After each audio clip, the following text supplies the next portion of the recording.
Quake is a game about carving your own path through relentless, heart-pounding combat. But unless you grasp the movement, maps, and mechanics, and experience where those things can lead, it's very difficult as a new player to understand that you might need to learn them in the first place. And let's face it, most never do. Newcomers are often left floundering in unforgiving arenas, feeling helpless should they want to compete or even improve, and they often uninstall, never to return. As it stands, Quake has an onboarding problem, and failing to address it effectively threatens the franchise's long-term viability to compete with other brands. When I started this channel, I did so with the goal of creating content for newcomers to Quake, hoping to fill the void between the need for new players to learn movement, maps, and mechanics, and experiencing the fruits of that learning.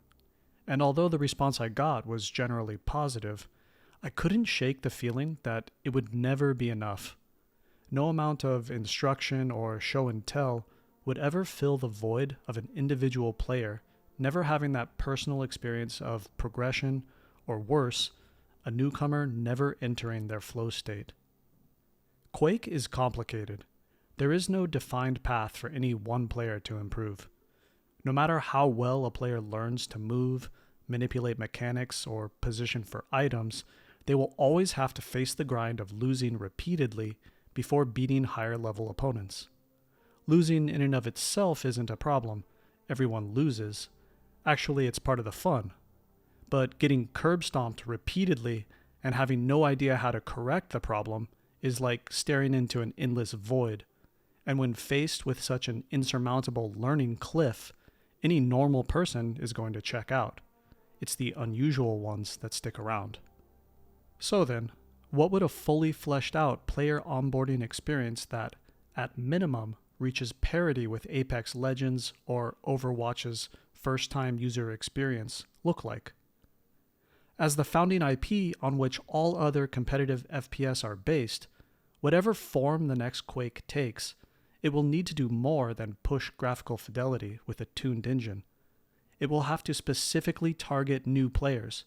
This means a revolutionary new player onboarding experience, one that no other shooter has ever delivered. Remember, Quake is a kingdom. It's the original church of FPS.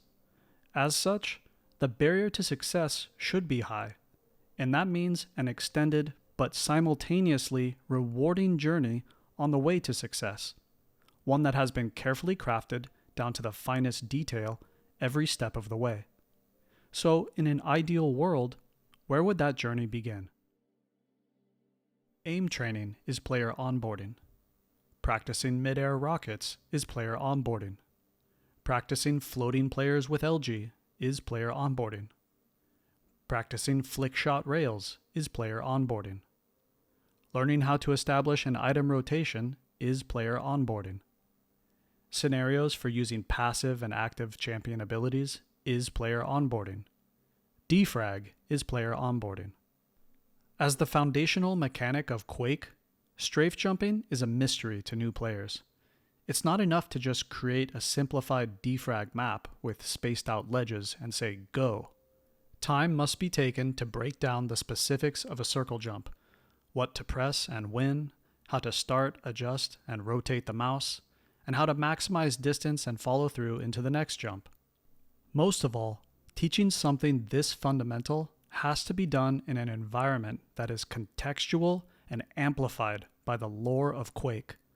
Not simply telling the player what to do, but actively showing and guiding them through it in the game itself and using the lore and canon of Quake to do it. Think a system that actively interprets your mouse and keyboard inputs, telling you what to push, where to move your mouse, and when, and it does this using all of Quake's lore in the process, so that when you do it correctly, the environment actively affirms your success, and the experience of immersion in the world around you is absolute. Beyond strafe jumping, each champion would have their own single-player campaign that fleshes out their movement, passive, and active abilities, and by the end, leaves the player prepared to enter a deathmatch game with confidence. As a player progresses, the more advanced campaigns act as a personal introduction to Quake's elder gods, adding to their aesthetic and lore. One god prioritizes tracking aim and vanilla Quake movement to advance, pushing you to maintain an LG lock on enemies while completing specific maneuvers. Another god focuses on precision aiming and air control movement, demanding that you master certain movement mechanics and then hit rails while moving at higher speeds to continue on. The next god obsesses over predictive aiming and crouch sliding, forcing you to master ground acceleration to be considered worthy and predict where opponents will be with well-placed rockets or tribolts. The last god demands the player master more obscure movement styles, along with the more execution-based champion abilities. And there would be leaderboards for every Elder God scenario and each campaign in its entirety, adding a whole other dimension of aiming and movement trainers to the franchise for players to compete for in their own time. Players must develop a personal relationship with the Elder God who is watching their every move, praising and rewarding their successes, or denouncing and violently punishing them when they fail.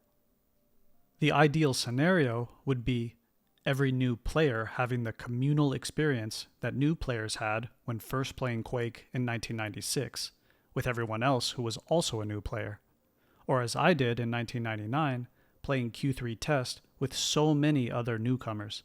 At that time, Quake was saturated with newbies, and because I was a newbie in the right place at the right time, I got to take on challenges that matched mine and everyone else's skill level. None of us were alone at the bottom getting curb stomped by 20-year veterans. And because of this, we were able to experience Quake's flow state from the beginning. Today, however, new players require a vastly different experience of Quake than players who have been playing for decades. Newbies need a narrative entry, followed by a meal plan that rations out the complexities of Quake in digestible increments. It's not enough to just create fun trials and challenges that take players through the different mechanics and champion ability scenarios. Imagine yourself as the child of an elder god. A beautifully satanic cathedral surrounds you, its walls flowing with the blood of mortals. Their distant screams are like Mozart to your ears. Other alien species are suffering in cages, longing to break free. Everything assaulting your senses are the spoils of that elder god's legacy of conquering and converting worlds, all for your benefit. And now you are being instructed in the ways of the arena, so that you may appreciate what makes a competent warrior, and with the goal of one day hosting your own arenas and entertaining other gods with glorious combat. But first, you have to learn the basics, so that you can recognize true potential for the arenas when you see it. Of course, not everyone wants to be a competitive dueler or team player, and it's these types of solo campaigns that are needed to fully immerse new players in the world of Quake. Remember, losing in and of itself isn't the problem. Losing is an essential part of the gameplay loop. The problem is losing and not knowing what you did wrong or how to do better, leading to feelings of helplessness and frustration that pushes people away. When progressing through trials, players should try, come close to succeeding, fail, but have a good idea of where they went wrong and how to correct it.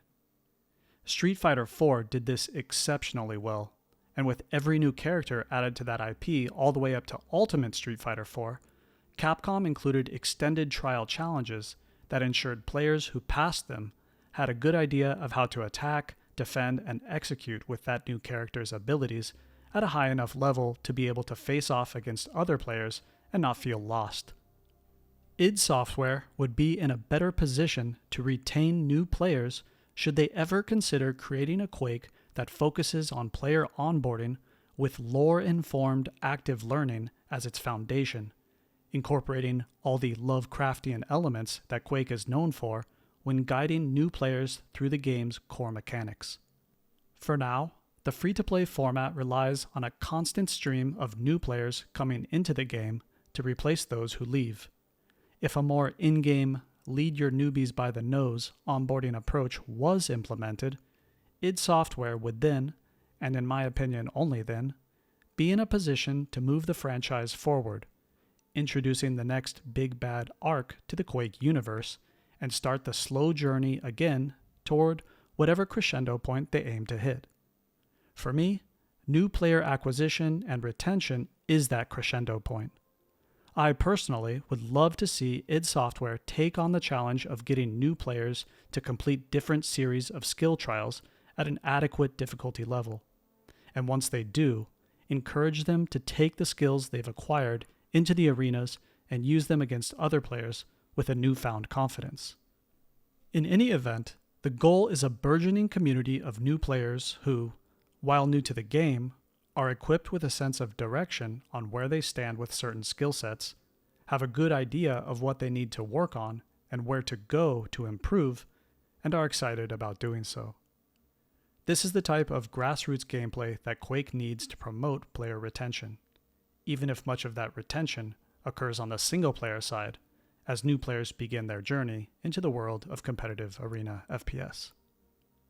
A community that is saturated with players who are new, raw, but eager to improve is infectious and often has the effect of pushing other players who were previously on the fence about trying it to give the game a go this time around. The magic then happens when Quake Onboarding delivers a personal experience of progression, i.e., guiding them to enter their flow state. A Quake that can do that is a Quake that will once again establish itself as the standard for all others to follow. Thanks for watching. I look forward to reading your comments and thoughts down below, and I'll see you again real soon.